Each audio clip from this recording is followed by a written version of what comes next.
Hello বন্ধুরা, আমি চলে এসেছি আজ এক নতুন রেসিপির ভিডিও নিয়ে, যেটা হলো ডিমের তরকারি। রান্নাটা খুব সিম্পলভাবে করবো আজ, তাও একটু নতুন স্টাইলে। রান্নাটা কিন্তু সিম্পল হলেও খেতে কিন্তু দারুণ লাগে। তো চলো রেসিপিটা শুরু করি।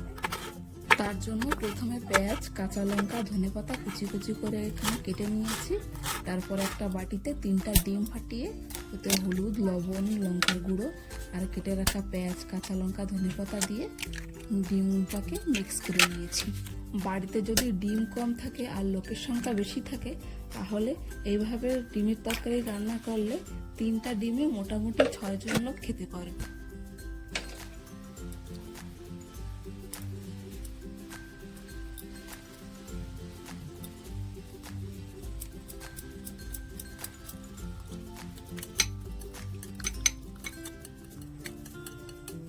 একটা উইস্কার দিয়ে ভালো মতো ডিমটাকে গুলিয়ে নিয়ে গরম তাওয়ায় হালকা একটু তেল দিয়ে অর্ধেকের মতো ডিমের গোলাটা তাওয়াতে দিয়ে দিয়েছি।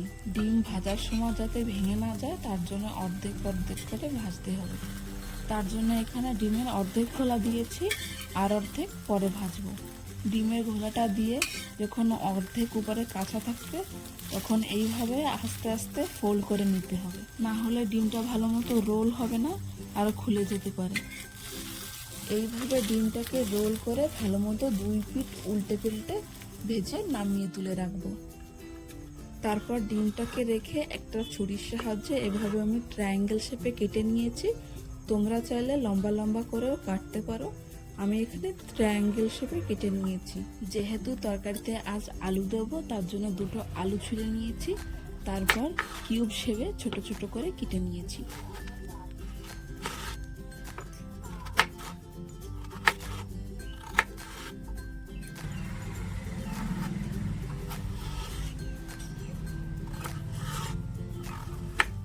আলু দুটোকে কেটে তারপর ধুয়ে ভালো মতো একটু হালকা করে ভেজে নিতে হবে। তার জন্য লবণ আর হলুদ দিয়ে আলুগুলোকে একটু হালকা ভেজে তুলে দিচ্ছি।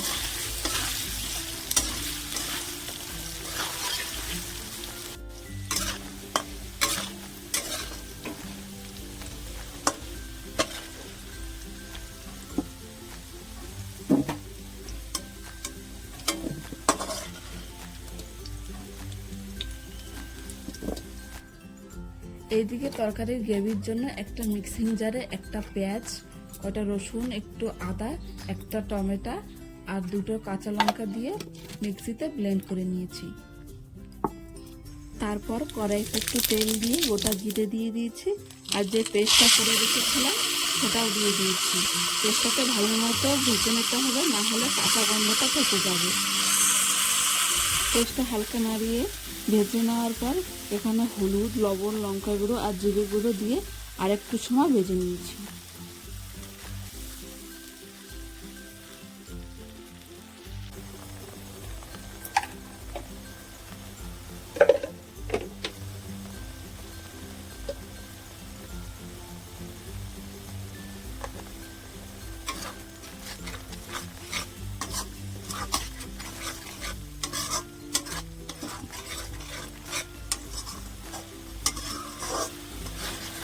মশলাটা ভালো মতো ভাজা হয়ে যাওয়ার পর এখানে 1 গ্লাসের মতো জল ঢেলে দিয়েছি। তারপর আগে যে আলু ভেজে তুলে রেখেছিলাম সেই আলুগুলো এখানে দিয়ে দিয়েছি।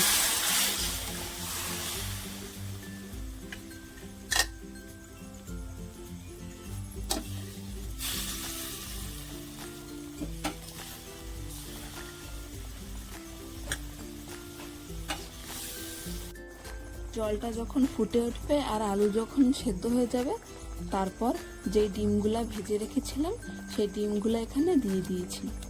তরকারিতে ডিম দেওয়া হয়ে যাওয়ার পর আর 5 মিনিটের মতো ডেকে জাল দিতে হবে, যাতে তরকারির ঝোল ডিমের মধ্যে ঢুকতে পারে।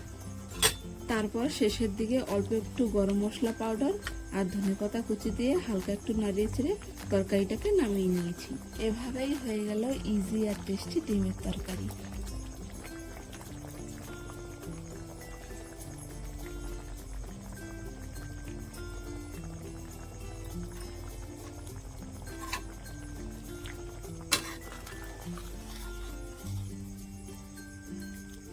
তোমরা যদি নতুন নতুন রেসিপির ভিডিও চাও, তো আমার চ্যানেলটিকে অবশ্য সাবস্ক্রাইব করো।